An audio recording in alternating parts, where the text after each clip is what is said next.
Bismillahirrahmanirrahim. Assalamualaikum warahmatullahi wabarakatuh. Halo Sobat Garda, kembali lagi di podcast Suara KM episode 5. Ya, sebelum aku mulai podcast pada episode kali ini, aku mau kasih pantun terlebih dahulu nih. Pergi ke pasar beli buah naga, tak lupa beli buah semangka. Halo Sobat Garda, kenalin aku Hendra yang akan menjadi pembawa acara pada podcast Suara KM episode 5. Nah, pada podcast Suara KM episode 5 kali ini kita akan mengupas tuntas tema kita tentang jobs and social networking. Nah, ini tema ini sangat cocok nih buat teman-teman pendengar semuanya, teman-teman mahasiswa yang sedang merintis ataupun yang mau merintis tentang bisnis ataupun startup gitu. Nah, untuk podcast kali ini kita juga bakal ditemani oleh dua narasumber kita yang sangat kece, keren, luar biasa, dan pastinya inspiratif. Untuk narasumber pertama kita ada dari seorang yang memiliki passion di bidang bisnis, khususnya dalam bidang startup. Nah, di usianya cukup muda juga udah berhasil mengembangkan cukup banyak usaha di bidang startup gitu. Tanpa menunggu lama-lama lagi, kita langsung saja sambut Kak Roro. Halo Kak Roro. Hai, halo semuanya. Salam kenal. Salam kenal Kak. Gimana kabarnya Kak? Alhamdulillah luar biasa, sehat. Alhamdulillah. Nah, mungkin sebelum kita melangkah lebih lanjut, aku persilahkan Kak Roro bisa memperkenalkan diri terlebih dahulu, biar teman-teman pendengar bisa mengetahui siapa sih Kak Roro gitu.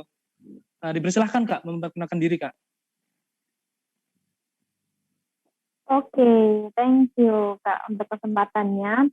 Halo semuanya, sahabat-sahabat KM ya. KM, terima kasih banyak nih atas inspirationnya, luar biasa banget.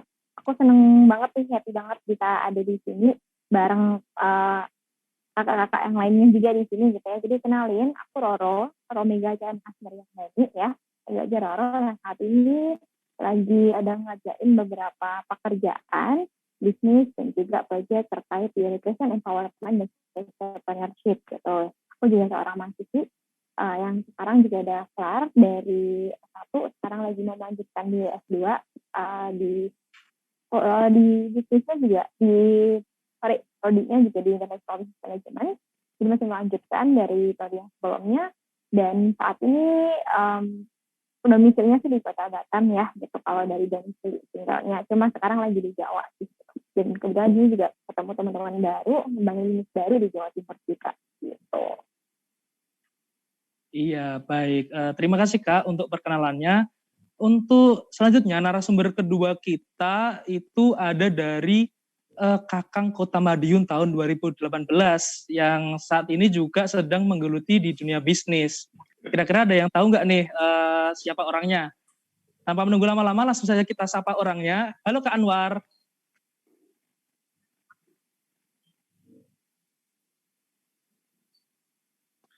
Hai, halo. Halo semuanya, teman-teman. Halo Kak. Gimana nih kabarnya Kak? Halo. Kabarnya alhamdulillah baik. Ini selalu baik lah. Kita kan sebagai entrepreneur harus selalu baik karena apapun tuh ada di kendali kita. Jadi kalau ditanya kabarnya pasti selalu baik. Baik, alhamdulillah Kak.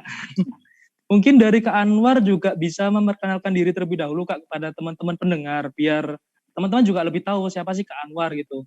Dipersilakan Kak. Oke, baik teman-teman semuanya. Halo, senang banget ini diundang sama teman-teman BMKM, PNM ini untuk sharing. Jadi kenalin, aku Asmaul Anwar, sering teman-teman tuh dipanggil Anwar, dan sekarang lagi ngerjain beberapa project, nggak beberapa sih, cuma 3. Jadi basic semua sih kalau dibilang itu di creativepreneur. Jadi bisnis yang pondasinya dan cara kerjanya adalah pakai sistem ide kreatif, full kreatif. Jadi bisa dibilang creativepreneur, dan salah satunya yang lagi saya bangun yaitu digital marketing, sama ada yang pest control. Tapi all of manajemennya kita pakai digital ataupun pakai sistem kreatif marketing. Jadi gitu. Ya, baik. Terima kasih ya Kak untuk perkenalannya. Nah, tadi kita udah perkenalan nih sama dua narasumber kita. Ada dari Kak Roro sama Kak Anwar. Dan aku mau tanya nih Kak. Tadi kan juga sempat disinggung ya mengenai hal-hal yang sedang dilakuin nih. Nah, aku juga mau tanya lebih lanjut lagi. Kira-kira kesibukan apa sih yang Kak Roro sama Kak Anwar lakuin untuk saat ini gitu Kak? Mungkin bisa dijawab dari Kak Roro terlebih dahulu. Dipersilakan Kak. Oh, oke. Aku dulu ya, nggak masalah dulu ya. Oke, thank you, Kak. Kalau kesibukan sekarang tadi ya, lanjutin kuliah, terus juga masih ada beberapa pekerjaan. Sebenarnya yang difokusin itu ada satu pekerjaan, tapi ada dua bisnis. Jadi ada tiga totalnya. Jadi sama sekarang juga lagi kuliah tadi sih. Sekaligus lagi juga pengen ngembangin lagi untuk komunitas-komunitas daerah juga sih. Jadi memang lagi fokusnya itu gitu kalau kesibukannya sekarang. Mungkin Mas Anwar yang lebih banyak nih, gimana Mas Anwar? Iya, banyak sekali ya Iya, kesibukan kalau yang kesibukan sih karena emang udah lulus ya dan full. Kalau dibilang banyak itu masih banyak sih Roro sebenarnya. bisa diceritain nih. Kira-kira gimana sih awal mula bisa merintis usaha-usaha tersebut Kak atau startup tersebut gitu. Mungkin juga bisa dijelasin kira-kira tahapan-tahapannya itu bagaimana Kak itu. Mungkin bisa dari Kak Anwar terlebih dahulu Kak untuk menjawab Kak. Kalau mulai itu aku beralih dari yang pertama pasti ini ya, skill ya. Jadi basic dari apa yang aku kerjain pertama itu dari skill, dari hobi, dari passion. Jadi kan awal mula aku pasti ikut orang dulu waktu itu sebagai desainer. Terus akhirnya megang beberapa project dan tahu nih manajemennya. Barulah ketika di situ aku mulai berdiri sendiri. Nah, tapi kalau as general harus bicara tentang bagaimana untuk memulai, menurutku lakuin apa yang kamu bisa dulu. Contoh waktu dulu aku bisa desain, otomatis aku ikut kerja sama orang, aku tukang desain. Nah akhirnya untuk mempelajari manajemennya, mempelajari sistem, ketika ada kesempatan, baru kita bisa membangun apa yang ingin kita bangun, usaha kita sendiri. Terus berikutnya, karena tidak memungkiri, dua lainnya yang aku jalanin itu adalah kolaborasi. Jadi kolaborasi itu kan datang ketika kita bertemu sama seseorang yang satu frekuensi terus sama-sama membuat sesuatu yang itu produktif seperti itu. Jadi ya kalau dibilang untuk spend money yang lumayan banyak enggak ya, karena emang semuanya dimulai dari hal-hal yang bisa dikerjain terlebih dahulu terus perlahan untuk tumbuh. Jadi gitu Kak.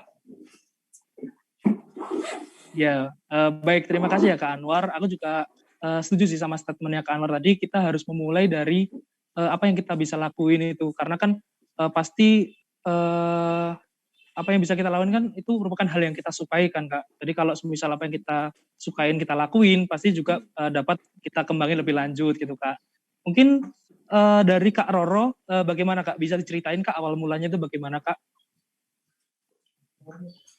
Oke, jadi aku setuju sih sama pernyataan Mas Anwar tadi gitu. Yang penting itu yang poin kedua sih yang aku tadi lihat ya, soal kolaborasi. Jadi aku memulai di awal dulu itu di tahun 2017 ya. Itu pas masih kuliah, tapi di situ kebetulan memang mendapatkan opportunity bisa berrelasi atau berkolaborasi dengan beberapa pihak, dan itu nggak cuma dari pokoknya multikultural banget lah gitu, dari segi background-nya, dari segi negaranya juga, bahkan juga dari side knowledge tentang bisnis juga. Dan itu juga sebenarnya yang pengkodean bisnis ini bukan merupakan hal yang direncanakan ya, karena kan dulunya itu memang nggak pernah kepikiran mau shifting. Ini ceritanya juga karena shifting sih, sebelumnya tuh anak eksak banget gitu, yang akademis, dimana memang dulunya pengen ke sekolah kedinasan, jadi nggak pernah berpikiran untuk mau berbisnis. Tapi ada satu dan lain hal yang membuat faktor akhirnya nyemplung ke dunia bisnis, dilempar ke sini. Nah, akhirnya enjoy dengan hal itu karena mendapatkan banyak insight dari kolaborasi-kolaborasi yang ada gitu. Jadi dulunya memulai bisnis itu karena ada satu kegiatan bareng di kampus gitu, akhirnya memunculkan kenalan-kenalan baru, dan akhirnya kita bertukar pikiran tentang problem-problem yang ada, terlebih di bidang education, karena aku memang dulunya ada idenya memang fokus atau concernnya udah di education. So kita saling tukar ide, dan di sana kebetulan juga dari ekosistemnya itu sudah suportif, dan dari akunya sendiri ketika melihat ya ada beberapa peluang yang bisa aku kerjakan di sana, ada orang-orangnya dan resource-nya. Nah di situ ada kesempatan seperti itu, kalau nggak kita take action ya akan hilang. Jadi memulainya itu dari adanya kolaborasi. Yang kedua memang lagi banyak cari opportunity, dan yang ketiga memang yang nggak boleh cuma ngomong doang gitu aja, take action di situ. Nah selanjutnya setelah sebenarnya dari awal tuh nggak langsung jadi gitu ya, nggak langsung gede gitu, nggak. Jadi memang awalnya dari ide dulu, kita build bareng-bareng, kita juga pernah jatuh bangun yang validasi market lagi, kita ulang lagi, kita coba lagi, trial error dan sebagainya. Dan ketika udah mulai satu, itu pasti masalah-masalah baru akan muncul. Yang satu selesai, satu muncul gitu. Jadi sebenarnya hal seperti itu merupakan hal-hal yang wajar ya kalau di dalam satu bisnis. Tapi yang tetap harus dipertahankan itu dari konsistensi kita, tetap pengen ngejalanin hal itu kayak gitu. Itu tekad itu yang perlu dikembangkan. Jadi kalau tadi pertanyaannya adalah gimana mulainya? Tadi ya, kita mau open diri untuk ada kolaborasi, jangan mikir kalau misalkan ada beberapa jenis ide itu akhirnya kita berkompetisi. Justru sekarang zamannya udah gak kompetisi lagi. Zamannya apa yang bisa kita kolaborasikan, walaupun sama-sama nih kita punya produk yang sejenis, bisa kita kolaborasikan. Yang kedua, kita tadi yang penting adalah ya cari opportunity. Jadi jangan nunggu opportunity itu datang, tapi kita bisa cari dulu gitu ya. Carinya sekarang resource-nya banyak banget, channel-nya banyak banget. Dan yang ketiga, once teman-teman itu punya kesempatan itu, ya jangan didemin doang. Go check action gitu, karena kalau enggak nanti bakal keduluan orang lain. Karena kalau plan itu semua orang bisa, tapi kalau untuk execute itu nggak semua orang mampu. Iya, baik. Terima kasih ya Kak Roro untuk jawabannya. Tadi kan dari Kak Anwar sama Kak Roro kan juga menyinggung ya masalah kolaborasi gitu kan. Aku sendiri juga memang setuju sih soal kolaborasi itu penting gitu kan. Nah, terkait kolaborasi itu sendiri, ataupun mungkin bisa kita katakan relasi ya Kak. Nah, aku mau minta tips nih, gimana sih cara memperluas jaringan atau relasi gitu, khususnya di masa pandemi seperti saat ini Kak. Mungkin dari Kak Roro terlebih.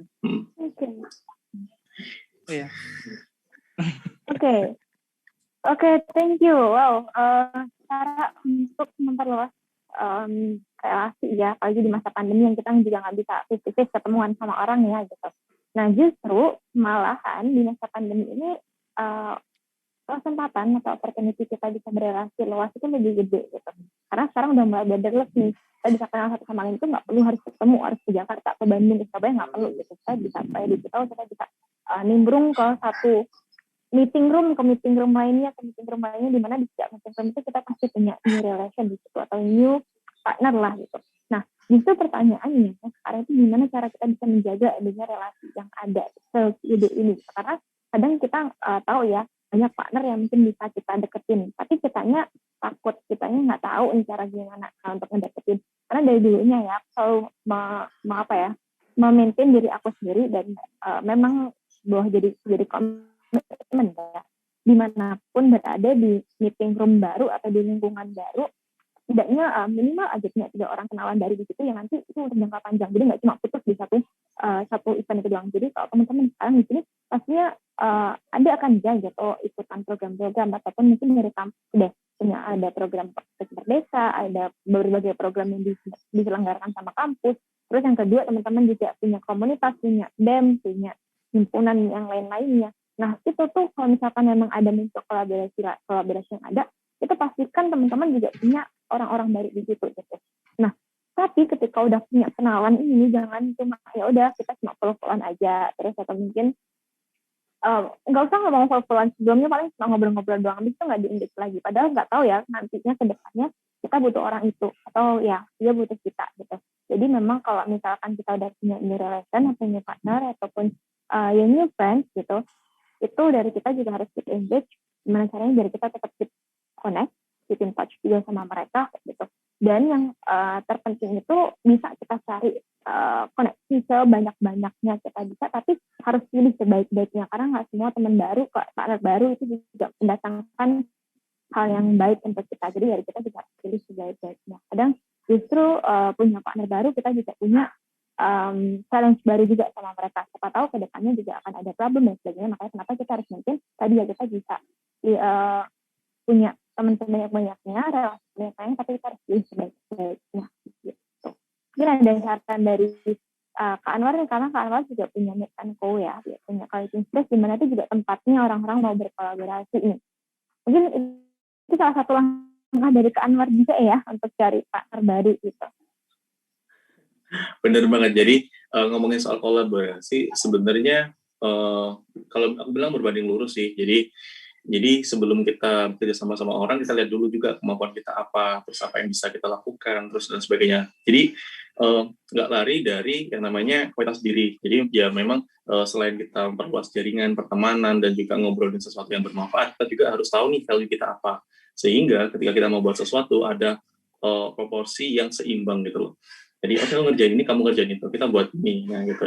Jadi kita pun bisa diandalkan, diri kita sendiri pun bisa diandalkan. Kolaborasi itu seperti kayak kita, aku nggak punya tenaga di operasional, aku nggak punya tenaga di bagian finansial. Jadi kita ajak ngobrol aja orang seperti itu. Oke, aku yang megang project, kamu yang modalin. Itu kan salah satu cara sih. Tapi kan tidak harus seperti itu. Yang penting kita sendiri punya quality, kita punya kualitas yang dimana juga mendukung untuk kita berkolaborasi. Terus ngomongin soal bagaimana Mas, jadi sebenarnya bagaimana itu kan suatu pertanyaan yang sebenarnya udah membangun sih ketika kita mau berubah gitu kan, bagaimana. Nah ya kalau aku sendiri, kalau aku boleh sharing, aku selalu menerapkan apa yang kita obrolan saat ketemu. Jadi kan bisa kan, jadi ya mungkin kita tahu lah, pepatah lama mengatakan bahwasanya kalau orang biasa-biasa tuh ngomongin orang lain, kalau orang biasa ngomongin soal peristiwa, kalau orang-orang luar biasa tuh ngomongin ide. Nah, mungkin kita bisa tahu nih orang yang kalau kita ketemu nih, kita ngobrol sama si dia, orang bertiga ini kita selalu ngomongin ide. Nah, itu adalah circle pertemanan atau circle yang bertumbuh tuh di situ. Jadi nggak cuma ngomongin orang, nggak cuma just for fun aja, kita juga ngebahas sesuatu yang lebih produktif, ide-ide baru, terus problem solving dan lain sebagainya. Tapi tidak memungkiri kita juga harus tahu kapasitas kita seperti apa. Terus jangan lupa untuk terus upgrade diri, karena memang kalau soal udah urusan kolaborasi, kita apalagi kalau sudah sangkut pautnya sama-sama ingin meraup keuntungan, sama-sama ingin menghasilkan, itu rentan terjadi. Cuman itu bisa kita antisipasi dengan kita juga tahu gitu, masuk ke sistem itu dan lain sebagainya. Jadi gitu. Iya, baik. Terima kasih banyak ya ke Kak Roro sama Kak Anwar untuk tips and triknya gitu. Sangat lengkap sekali sih tadi terkait tentang mencari relasi ataupun mencari sebuah kolaborasi gitu. Nah, selanjutnya aku juga mau tanya nih ke Kak Roro sama Kak Anwar. Tadi kan juga udah disebutin kan kesibukannya apa saja dan sebagainya, dan berbagai macam usahanya juga. Terus aku mau tanya sih, kunci kesuksesan untuk bisa meraih seperti saat ini gitu. Kira-kira apa Kak kunci kesuksesannya Kak? Mungkin dari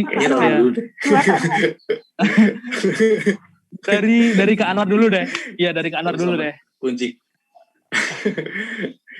Kalau kunci kesuksesan, sebenarnya kita belum sukses ya, kita masih berproses. Cuman mungkin dari sebagian orang melihat kita lebih baik, karena memang di mana-mana cara pandang orang seperti itu ya, melihat orang lebih baik. Padahal aku sendiri sebenarnya pengen punya waktu tidur tuh lebih lama, punya spend waktu untuk liburan tuh lebih lama. Tapi karena kita sudah,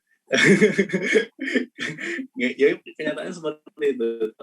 Tapi ternyata karena kita sudah ngejalanin ini, dan kalau kita nggak kerjain, nggak ada yang bertanggung jawab. Yang tanggung jawab adalah kita. Nah, sebetulnya adalah ada di tekun sih, ulet. Jadi sepintar-pintarnya kamu, kalau kamu nggak detail, kalau kamu nggak berdiri lama untuk menyelesaikan itu, juga nggak bakalan selesai. Karena memang kejenuhan tuh juga pasti ada. Kalau aku sih lebih ke ulet sih, ke ulet ngerjain sesuatu, sabar dan lain sebagainya.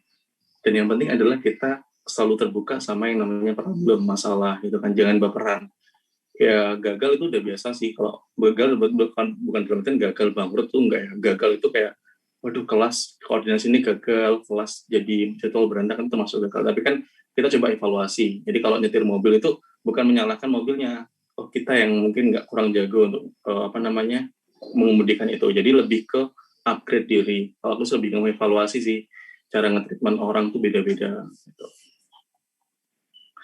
Kuncinya ada di tekun dan ulet. Iya, baik, terima kasih ya Kak Anwar. Jadi intinya itu memang harus kita menekuni apa yang kita lakuin gitu. Nah, benar. Kalau dari Kak Roro gimana Kak? Kira-kira kunci utama untuk meraih kesuksesan itu gimana Kak? Oke, sukses itu mungkin definisinya beda-beda ya. Sukses menurutku berbeda dengan suksesnya Kak Anwar, berbeda dengan suksesnya teman-teman. Jadi di sini dari kita pertama kali harus bisa memberikan standar dari sukses kita masing-masing gitu. Jadi nggak perlu nge-compare dengan orang lain karena kita juga nggak tahu nih background ataupun titik mulai orang-orang itu kan juga berbeda ya gitu. We come from the different starting point gitu. Jadi starting pointnya kita berbeda. Jadi kayak resultnya itu juga akan berbeda gitu. Makanya untuk standar sukses itu juga akan berbeda. Jadi itu dulu yang kita pahami di awal. Tapi kalau aku pribadi bisa mengatakan itu dari apa yang aku katakan ke sukses itu ketika itu memang ada dampak atau impact ke orang lain gitu. Begitu dengan aku.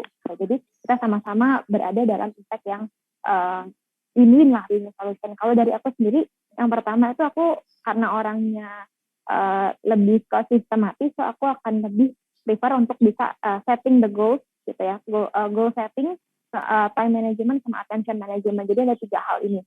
Kalau ngomongin goal setting, aku selalu pakai namanya SMART goals. Jadi itu ya specific, measurable, terus achievable, relevant sama time bound. Jadi 4 hal itu, 5 hal itu yang jadi langkah aku untuk bisa bikin goal setting. Nah yang kedua itu tuh tadi ngomongin time management. Nah time management itu pastinya ya kita ada do, delegate, terus ada decide sama decrease gitu, atau delete gitu. Dimana itu sebenarnya untuk prioritas sih. Jadi mau prioritasnya tuh mana yang mau kita kerjakan, penting dan mendesak atau mungkin penting yang nggak mendesak, yang nggak penting dan mendesak sama yang sama sekali nggak penting dan nggak mendesak gitu. Itu juga perlu.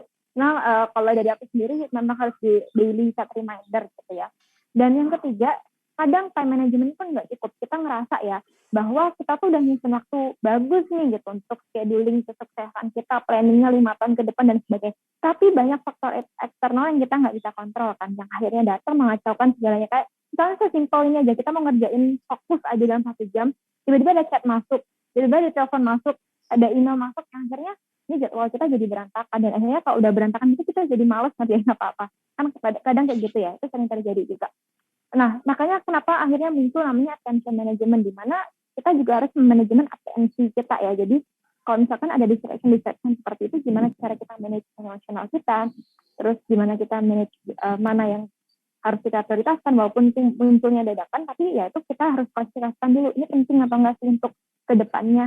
Dan yang pasti selanjutnya selain 3 hal tadi, itu adalah circle pertemanan kita saat ini. Karena aku yakin siapapun yang ada di sekitar kita saat ini itu mempengaruhi beberapa tahun kita akan datang. Gitu.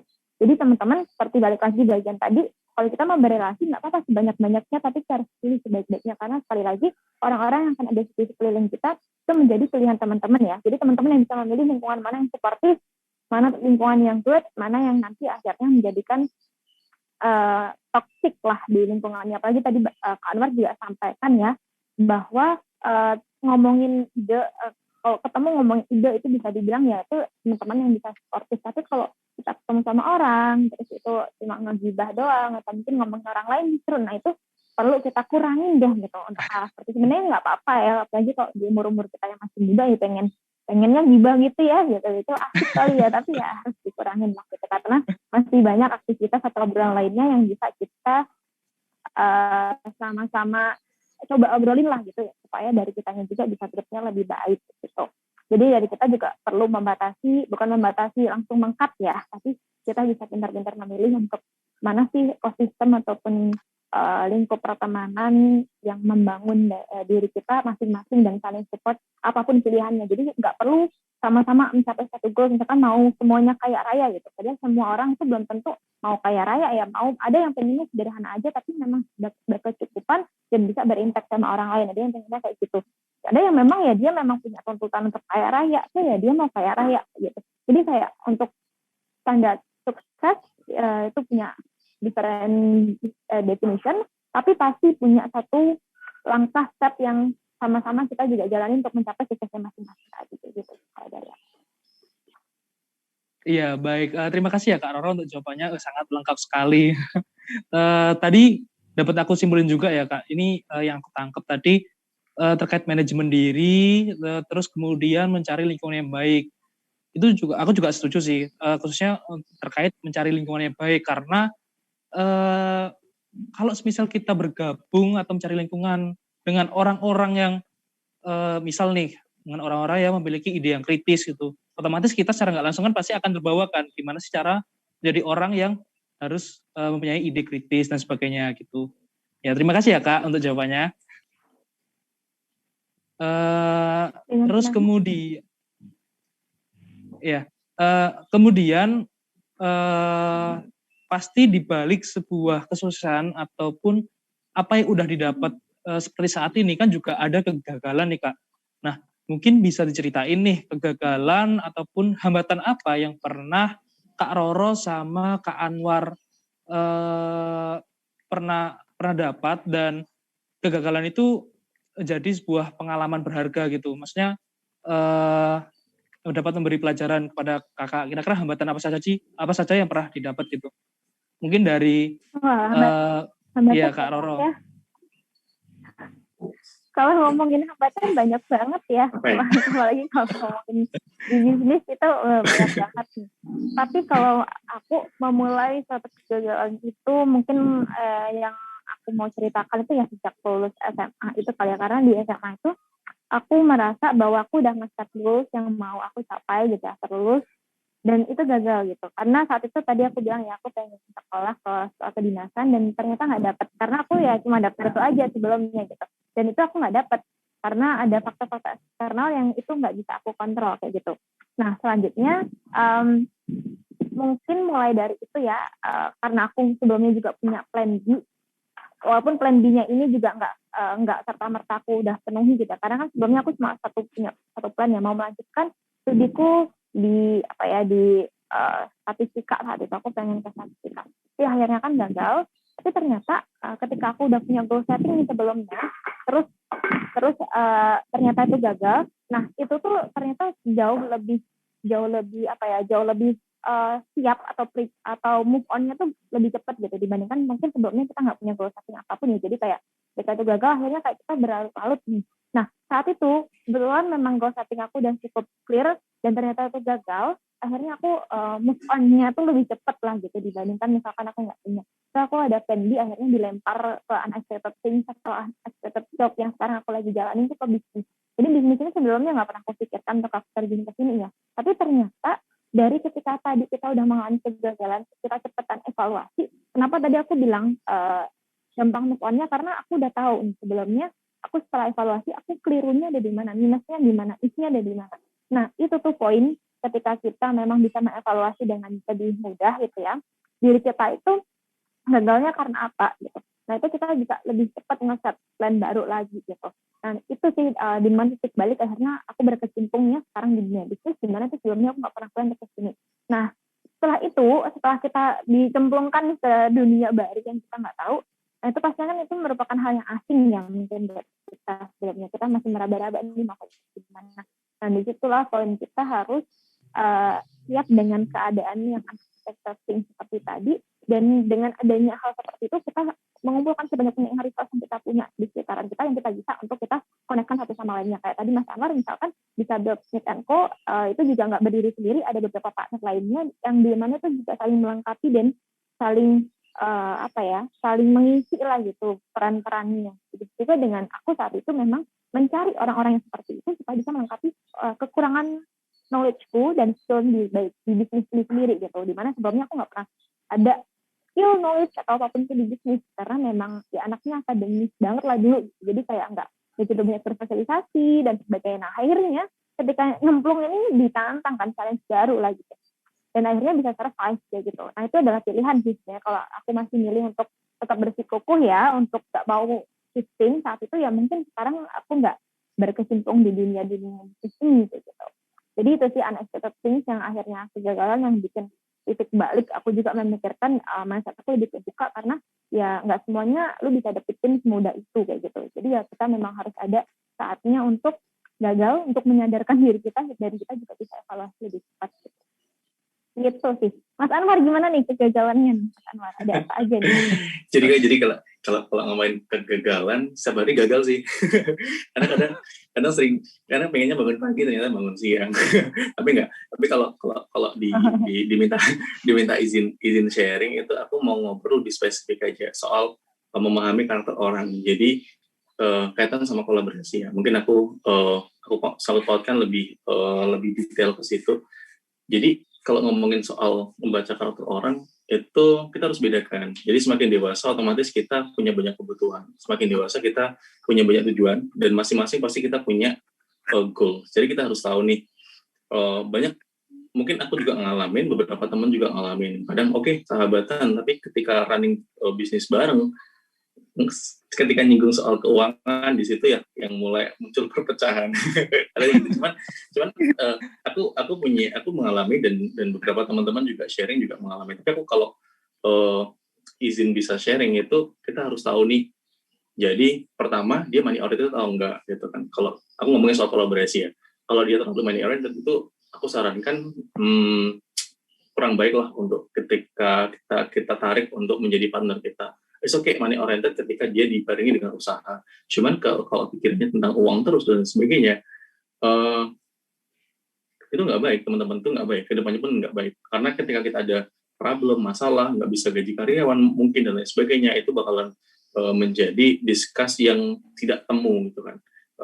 Yang tidak temu jalan keluarnya, karena ya secara resiko sama-sama tidak mau menghandle. Jadi, nah, di sini adalah yang perlu digarisbawahi, ya kita tahu, kita klik sama, aku sih lebih fokus ke sebenarnya yang dia cari di bisnisnya apa sih. Kalau ini kan, kalau bisnis itu menurutku adalah passion gitu kan. Kalau kamu tuh nggak hobi jualan, terus kamu pengen punya untung yang banyak, itu nggak bisa, teman-teman.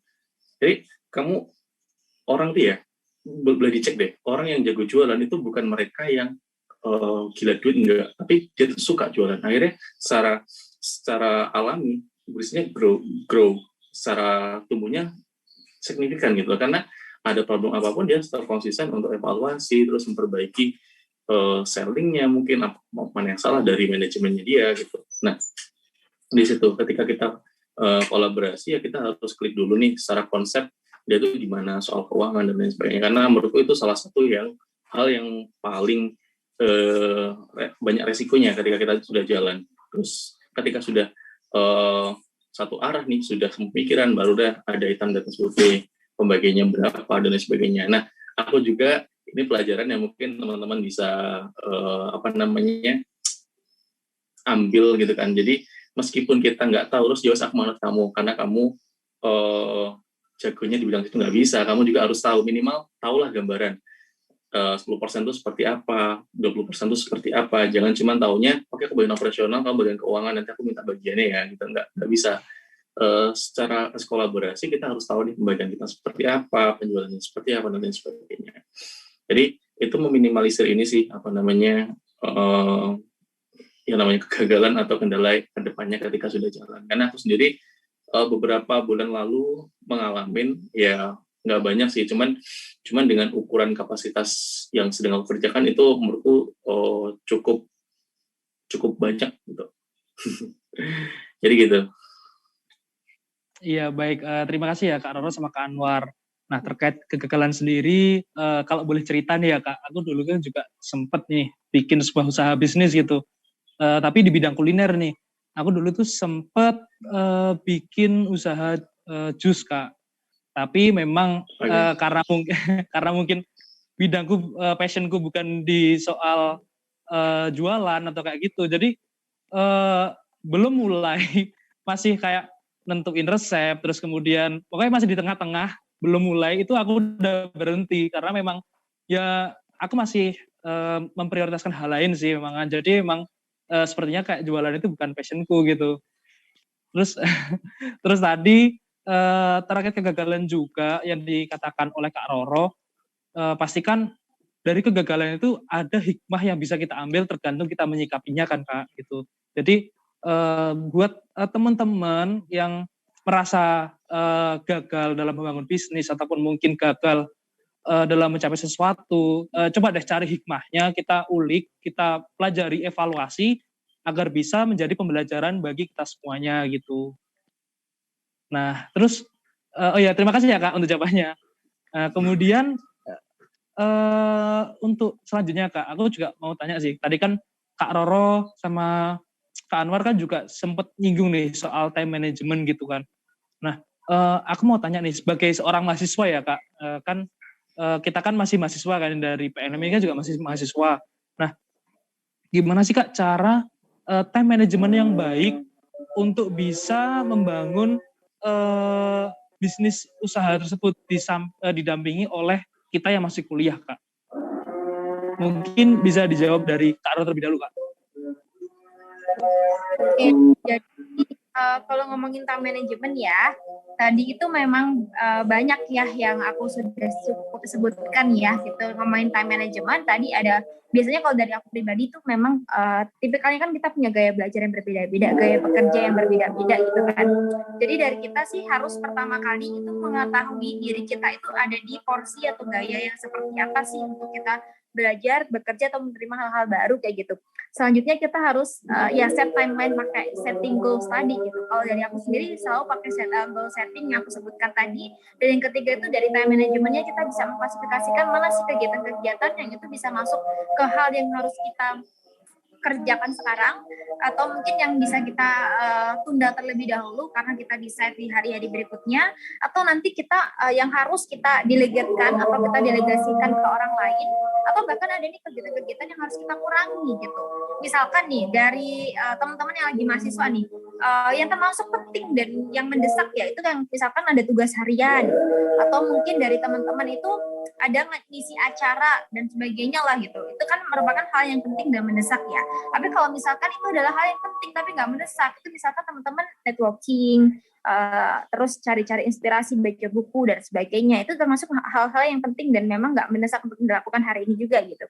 Terus kalau misalkan yang tadi bagian delegate gitu, itu adalah hal yang mendesak tapi menurut teman-teman bisa dikerjakan oleh orang lain gitu. Jadi nggak harus teman-teman, jadi nggak mendesak gitu. Nah terus kalau yang terakhir itu ada yang di decrease, itu adalah yang memang nggak begitu penting dan yang memang ya nggak urgent gitu. Misalkan ya main game gitu, terus kayak nonton YouTube, nonton TV, tapi berlama-lama nih gitu. Jadi kayak nggak ada batasannya, itu yang harus teman-teman kurangi. Jadi nggak perlu langsung dihapus ya, karena itu merupakan hal yang penting juga untuk refreshing. Tapi perlu kita kurangi gitu. Mungkin dilanjutkan sama Mas Anwar ya. Soal time management itu kayak apa ya? Sebenarnya ketika kita pengen membangun sesuatu yang besar itu harus diimbangi dengan usaha yang besar. Nah itu suatu hal yang ya itu yang harus dikerjakan gitu kan. Pernah nggak sih dengar pernah FYP di TikTok itu kan, Khairul Tanjung itu dulu bekerja sehari itu sampai berapa jam itu ya? Lebih dari 10 jam gitu kan setiap hari. Bahkan ketika dia sukses pun dia masih pengen bekerja lebih dari itu gitu kan.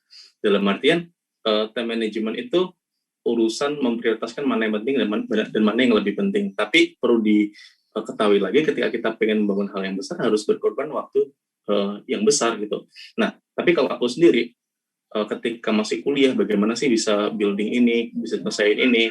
Kalau aku dulu jujur aja aku memprioritaskan mana sih kegiatan yang penting, mana sih sesuatu yang bakalan aku masih kerjakan ketika lulus kuliah gitu kan.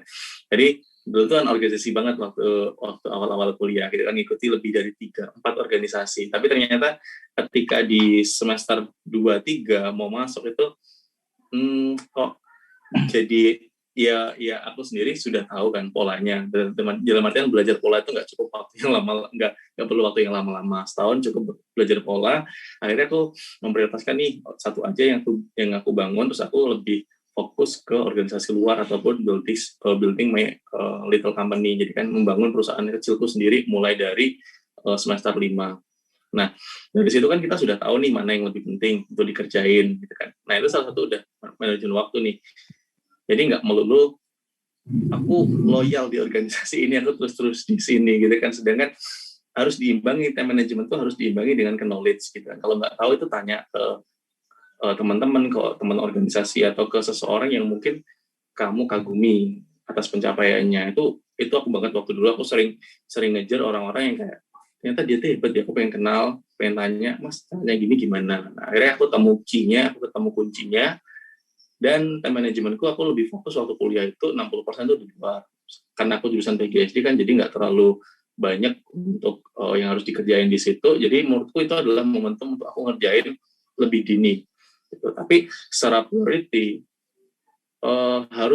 kita harus spending waktu lebih lagi ketika kita membangun sesuatu yang besar.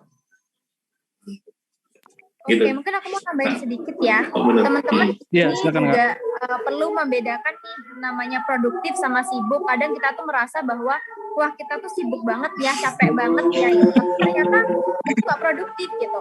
Jadi kalau teman-teman bisa bedainnya, sibuk itu adalah seberapa banyak sih kegiatan yang teman-teman lakukan dalam 24 jam. Tapi kalau ngomongin produktif, seberapa banyak sih kegiatan yang teman-teman tuntaskan dalam 24 jam. Jadi beda nih gitu. Jadi teman-teman nih ngerasa bahwa hari itu capek banget gitu ya. Wah ini produktif banget nih gitu. Nah, harus dipikir ulang, dievaluasi. Yakin gitu itu produktif gitu, nggak sibuk nih gitu. Jadi itu juga harus teman-teman sadari itu bahwa hal-hal seperti itu yang dipikirkan, dan juga mikir nggak perlu kok banyak-banyak kegiatan dalam satu hari. Beberapa daripada kita ngerjain 10 hal tapi itu nggak selesai, mendingan ya 5 hal aja tapi itu tuntas kayak gitu. Itu sih kalau dari aku. Iya, baik. Jadi kalau sibuk itu belum tentu produktif ya, Kak. Memang sih kita harus bisa memprioritaskan apa sih yang harus kita lakukan gitu. Jangan sampai kita melakukan banyak hal tapi pada akhirnya tidak produktif tadi, Kak. Oke, terima kasih ya, Kak, untuk jawabannya. Kemudian tadi kan udah diceritain kan pengalaman apa yang udah dilakuin, terus kemudian usaha-usaha apa dan sebagainya gitu. Terus aku mau tanya nih, Kak, lebih tepatnya aku mau minta saran sih. Kira-kira platform apa sih yang bisa kita gunakan khususnya sebagai mahasiswa agar bisa ngembangin diri dan meningkatkan kualitas diri gitu, Kak. Oh, kalau itu Roro banget itu jawabannya dari Roro. Yaudah, mungkin bisa dari Kak Roro terlebih dahulu deh. Bisa dijawab Kak Roro. Oke, mungkin ini rekomendasi dari aku aja ya gitu. Jadi nggak harus semuanya disamaratakan gitu. Tapi kalau ngomongin soal kalau dari mahasiswa ya supaya juga lebih produktif, apalagi di masa-masa yang sekarang lagi serba nggak pasti ini. Apalagi kalau ngomongin online learning sekarang juga teman-teman pasti udah merasakan jenuh ya. Bahkan kalau online learning tuh challenge-nya juga banyak banget nih. Teman-teman juga ngomong kadang nggak paham sama apa yang disampaikan sama dosen gitu, terus kayak tugasnya makin menumpuk, banyak kegiatan yang harus dilakukan dan sebagainya, dan akhirnya teman-teman kebingungan nih gimana cara ngaturnya ya gitu. Nah ini ada beberapa rekomendasi aktivitas yang menurut aku teman-teman perlu untuk kembangkan sejak masih mahasiswa nih. Untuk kaitannya untuk karir jangka panjangnya ya. Yang pertama, kalau untuk yang tadi ya, yang itu penting tapi nggak mendesak, teman-teman bisa update CV dan portofolio karirnya. Jadi itu yang penting ya, karena hubungannya sekarang itu banyak perusahaan kalau misalnya kita udah lulus carinya adalah fresh graduate yang berpengalaman. Padahal namanya juga fresh graduate ya, baru lulus terus kok udah berpengalaman nih carinya kayak gimana gitu lah. Itu pasti mereka balikan lagi. Nah kamu selama di kampus tuh ngapain aja? Padahal di kampus itu adalah tempat kamu untuk bisa nge-gather pengalaman itu gitu. Makanya kenapa selain kita update CV dan portofolio itu kita juga harus aktif untuk explore kesempatan-kesempatan yang ada. Misalkan sekarang ya lagi kebuka banget opportunity untuk online internship, online part-time job dan sebagainya gitu. Jadi teman-teman di sini juga perlu aktif untuk mencari opportunity explore untuk kegiatan-kegiatan yang bisa meningkatkan kemampuan teman-teman tuh di dunia kerja secara langsung. Salah satunya ada internship itu. Yang ketiga teman-teman tadi ya bikin daily reminder, bikin task management. Jadi task management ini digunakan nggak cuma untuk urusan time management doang, tapi dari urusan kerjaan teman-teman di kampus gitu. Karena tadi ya ngomongin tugas sekarang lagi banyak-banyaknya, numpuk-numpuknya bagi kalau online gini. Makanya perlu ada waktu yang teman-teman juga sisihkan untuk bisa scheduling itu. Terus bisa ikutan workshop, seminar, ataupun apapun yang itu menunjang diri, terlebih untuk skill yang teman-teman mau perdalami. Jadi nggak perlu jadi generalis, cukup satu aja dispesialisasikan kalau misalkan teman-teman pengen berkarir ya ke depannya. Jadi memang better untuk bisa fokus ke beberapa skill yang menjurus ke satu position yang teman-teman juga impikan gitu. Makanya untuk skill-skill workshop terus kayak seminar dan sebagainya itu banyak banget nih. Kayak misalkan, sebelumnya dari yang pertama tadi update CV portfolio ada beberapa tools yang bisa dipakai kayak misalkan Zeti, Zeti.com, terus LinkedIn.com. LinkedIn itu juga perlu banget nih untuk teman-teman update. Terus ada Axel, CV Axel tuh juga ada tuh. Jadi mereka udah ATS friendly. Jadi misalkan teman-teman bikin CV itu bisa ke tracking system gitu.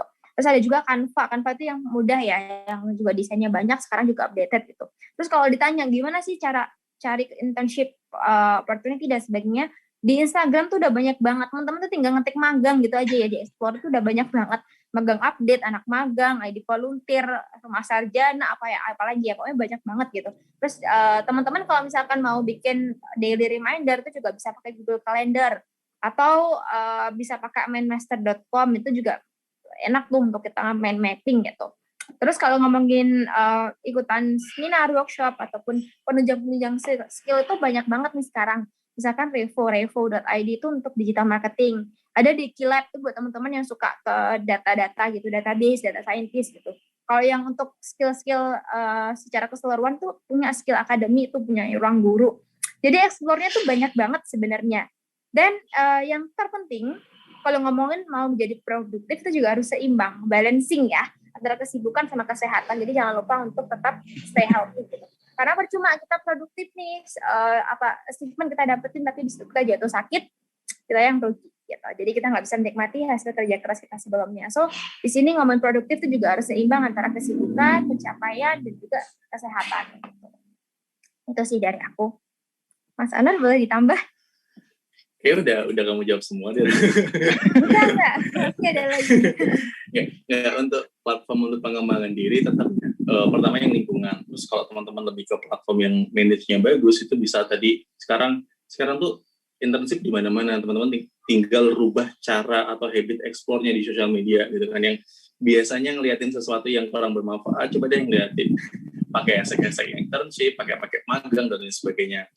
Nah, kalau aku sih tipsnya adalah kalau evaluate diri ya, itu kita follow orang-orang yang kita suka sama daily produktivitasnya, sama konten-konten yang dia sharing gitu kan, otomatis kita tahu nih apa sih yang dia ikutin sampai dia seperti itu. Nah, baru deh kita masuk ke apa yang dia ikutin juga. Nah, itu salah satu bisa menjadi hal kecil lah ketika kita menggunakan Instagram kita. Jadi sosial media itu menurutku adalah bisa untuk jadi pengembangan diri kalau kita tahu caranya. Jadi nggak cuman menghabiskan waktu 1 atau 2 jam dengan alasan self healing gitu kan. Scroll nggak ada batasnya. Ya kadang semuanya kebablasan kan. Scrolling itu juga boleh karena itu merupakan hal untuk kita refreshing juga, untuk menyeimbangkan. Tapi ada batasannya. Seharian kita scrolling. Jadi sebenarnya kalau aku boleh, tadi secara sistem udah dijelasin sama Roro, aku lebih ke coba kita menggali lebih dasar. Jadi ketika kita berpikir, kita merasakan sesuatu, otomatis dengan umur di atas 18, under 25 kayak kita ini kan sering kebawa nih sama suasana hati.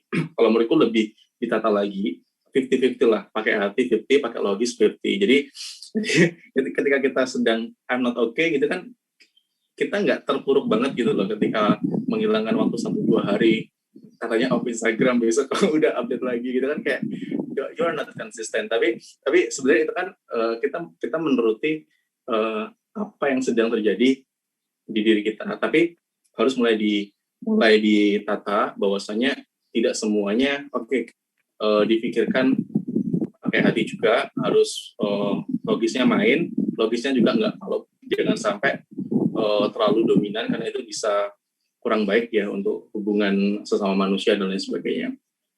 Nah, setelah itu ketika kita aku semangat setiap hari, terus aku pengen belajar sesuatu yang baru. Nah, baru masuk ke platform-platform yang disebutin Roro. Itu secara otomatis teman-teman sudah kebangun nih, dan otomatis kalau sudah habitnya kebangun di situ, pasti ketagihan. Aku tuh punya teman namanya Nisa Alvar kalau nggak salah, iya.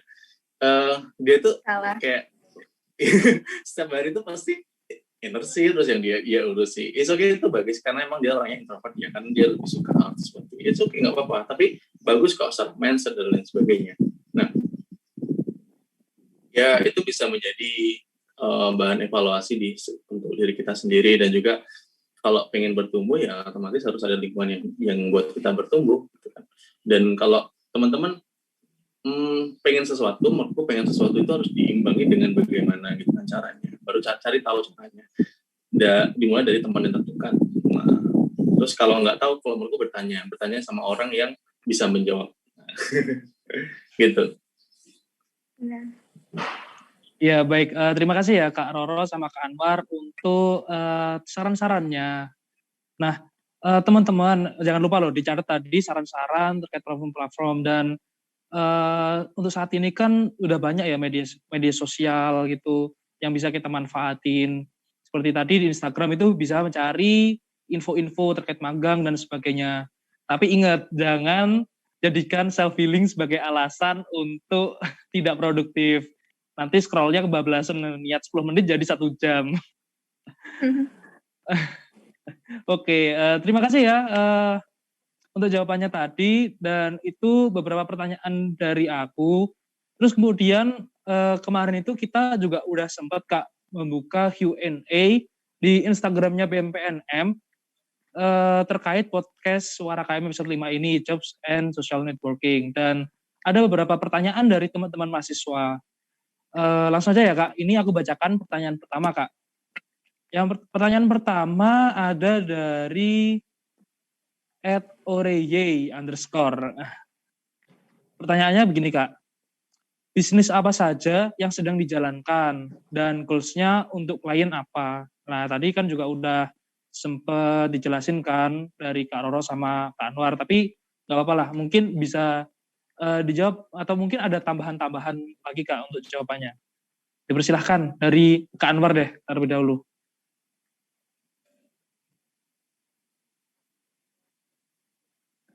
Oke, mungkin dimulai dari Kak Roro dulu bisa. Oh, aku dulu. Iya dong. Oke. Karena ya, tadi nggak apa-apa.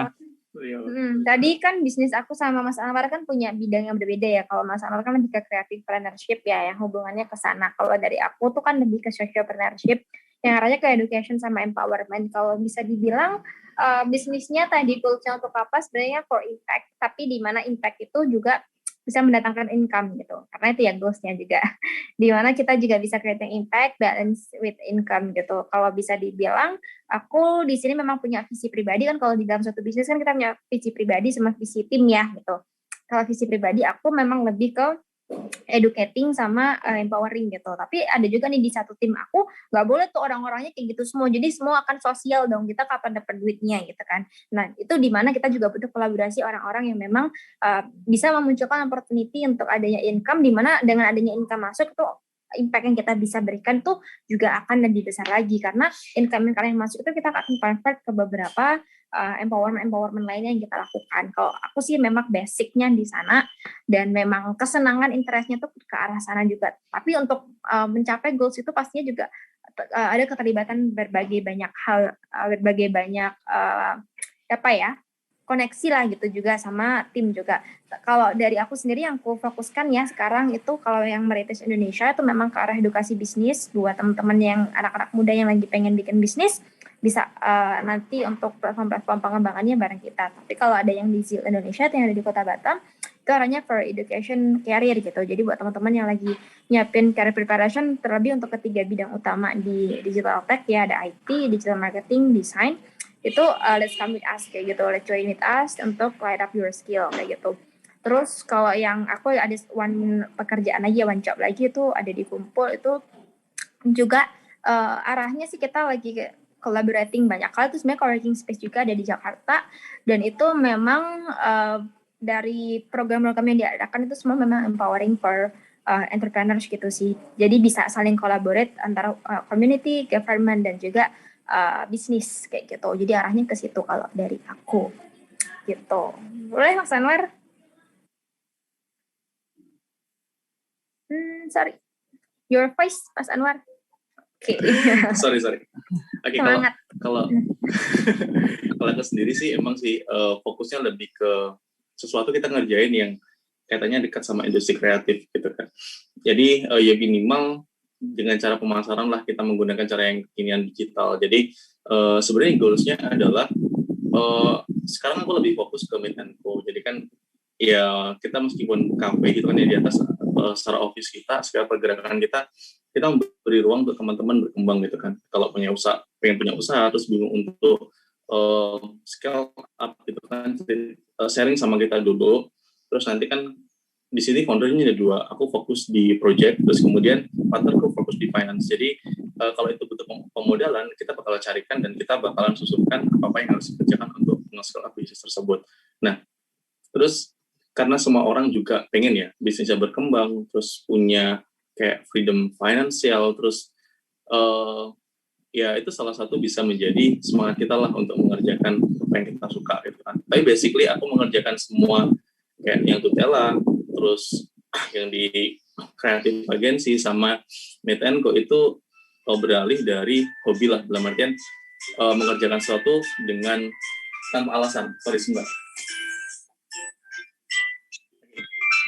Terus kemudian tidak mungkin memang aku juga terbuka sama platform-platform yang Roro buat gitu kan, yang dimana kita harus membuat dampak atau berimpact terhadap orang lain. Jadi aku juga submit di Komunitas Indonesia sebagai mentor. Kalau ada sharing-sharing, biasanya aku sering dibagi tugas untuk sharing sesuatu gitu kan. Ini masih nunggu jatahnya. Tapi secara ke depan itu ya kalau bisa kita bekerja untuk diri kita sendiri, terus kita bisa menghasilkan lawan pekerjaan ke orang lain, itu lebih membahagiakan daripada kita punya uang banyak tapi kita tidak punya dampak minimal membuka lawan pekerjaan kepada orang lain. Jadi gitu. Iya, baik. Terima kasih ya Kak Anwar sama Kak Roro. Nah, itu tadi jawabannya ya, Oreye. Mungkin kalau misal nih masih mau kepo, itu bisa langsung cek IG-nya ya, cek profilnya dari Kak Roro ataupun Kak Anwar sendiri tersebut. Nah, untuk pertanyaan selanjutnya Kak, ini ada dari Salsabila Emma. Nah, pertanyaannya, saran tempat internship untuk mahasiswa. Nah, kira-kira saran tempat-tempat internship untuk mahasiswa itu apa aja sih Kak? Kan tadi kan juga sebenarnya udah disinggung sih terkait nyari internship kan bisa di Instagram dan sebagainya. Tapi kira-kira ada saran nggak sih Kak untuk kita sebagai mahasiswa melakukan internship gitu Kak? Ini question-nya untuk berdua ya, aku sama Roro ya. Jadi kalau internship tadi udah semuanya udah dijabarin ke Roro. Tapi memang kalau kita mencari internship yang untuk lokal itu informasinya masih terbatas sih. Jadi kan biasanya kalau kita internship di kampus itu kan sudah di-mappingkan nih sama kampus ke instansi ini, ke instansi itu dan lain sebagainya. Tapi kan itu kayaknya informasinya terlalu secret ya, nggak semua orang tahu gitu loh. Tapi tadi seperti yang disampaikan si Roro, kita dari dari explore Instagram aja udah bisa nih tahu internship yang berbasis online itu ada di mana saja. Tapi kalau aku boleh saranin sih yang relate sama jurusan dan skill ya. Jadi kan banyak tuh kadang di internship bagian apa, bagian desain atau bagian keuangan atau internship di bagian apa gitu. Jadi lebih dibaca, diprioritaskan di situ sih ketika kita mau join.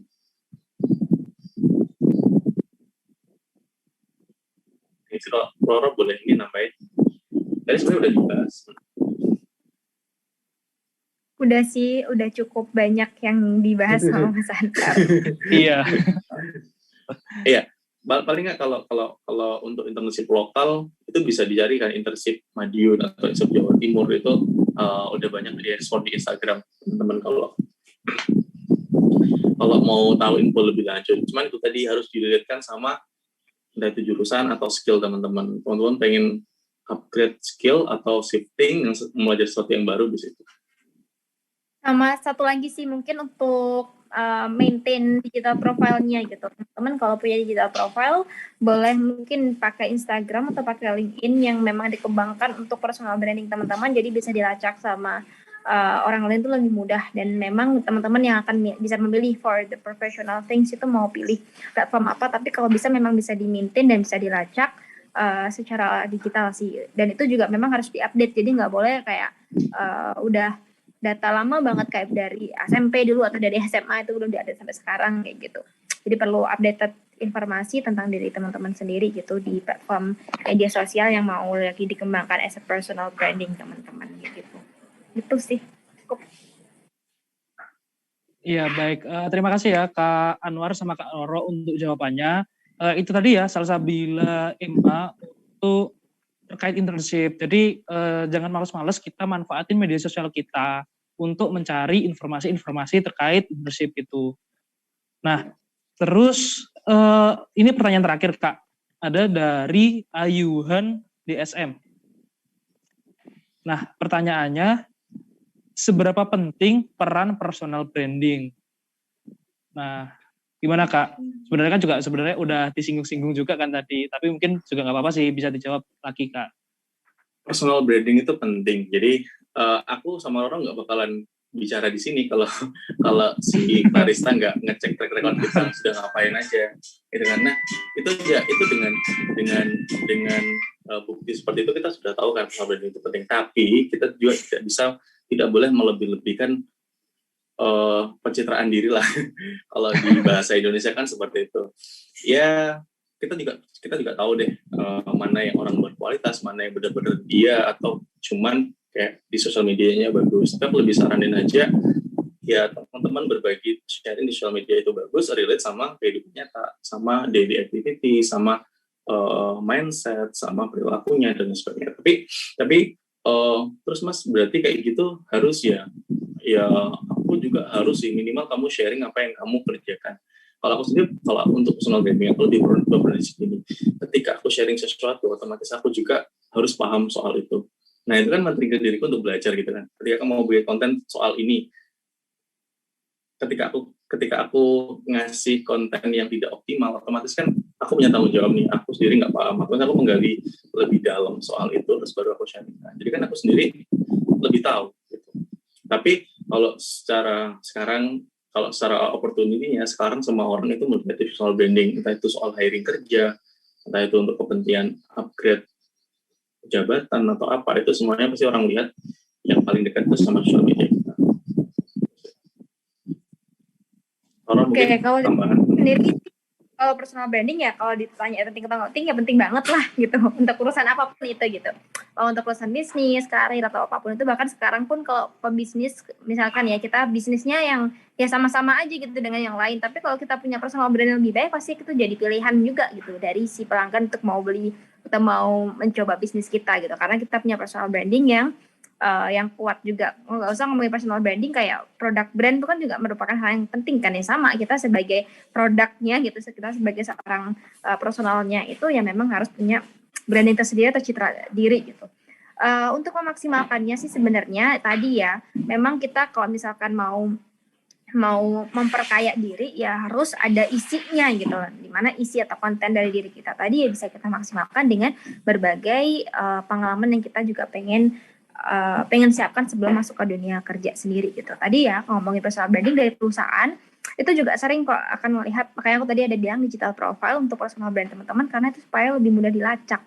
Kalau kita nggak punya personal brand platform, itu dari company justru akan mempertanyakan nih anak ini memang nggak punya tempat untuk mereka sharing tentang diri mereka atau gimana gitu. Dan itu kadang juga sebenarnya sepele Instagram aja juga sering kok dilacak atau dicek sama company gitu untuk seperti apa sih keaktifan kita di media sosial, seperti apa gaya sosial dan sebagainya kayak gitu.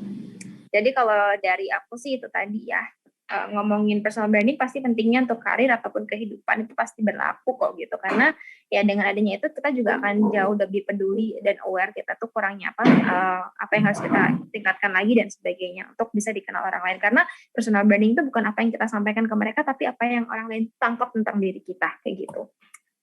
Gitu sih kalau dari aku. Cukup. Baik, terima kasih banyak ya Kak untuk jawabannya. Jadi pada intinya memang sih personal branding itu sangat penting bagi diri kita sendiri. Nah, itu untuk Hayuhan jangan lupa ya tingkatin terus personal brandingnya, dan untuk teman-teman juga jangan males-males untuk tingkatin personal branding.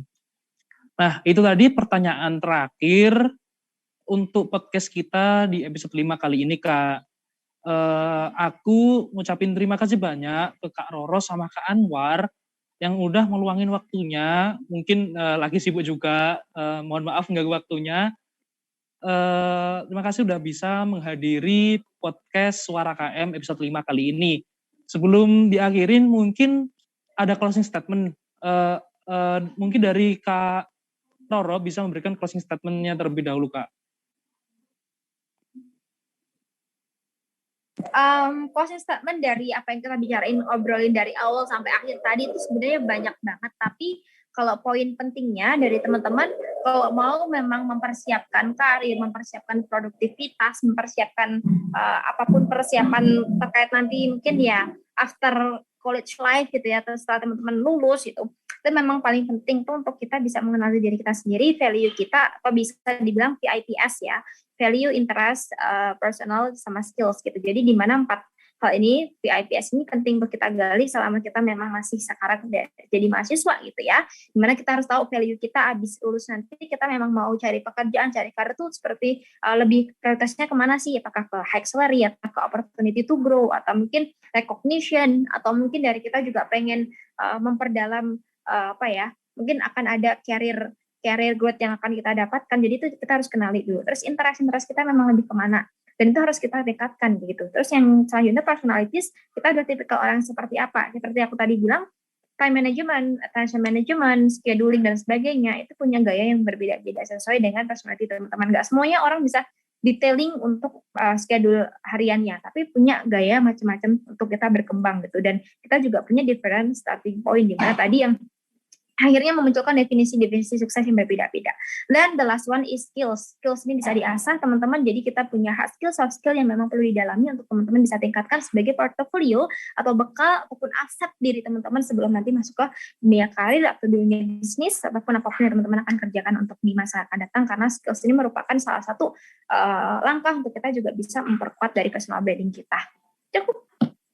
Silakan Mas Anwar. Terima kasih.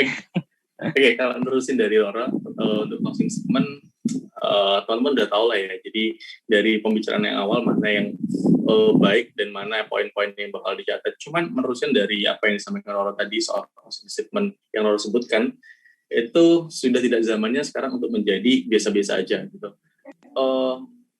Dunia itu berputar sangat cepat gitu kan. Ya mungkin kita nggak sadar bahwasanya minggu lalu itu Ehang Indonesia sudah di-launching itu drone taksi online yang ada di Jakarta. Jadi kan kayak, wah sekarang sudah seperti itu. Sedangkan oke lah kita di Madin tuh sekarang masih pakai konvensional dan lain sebagainya, belum menyentuh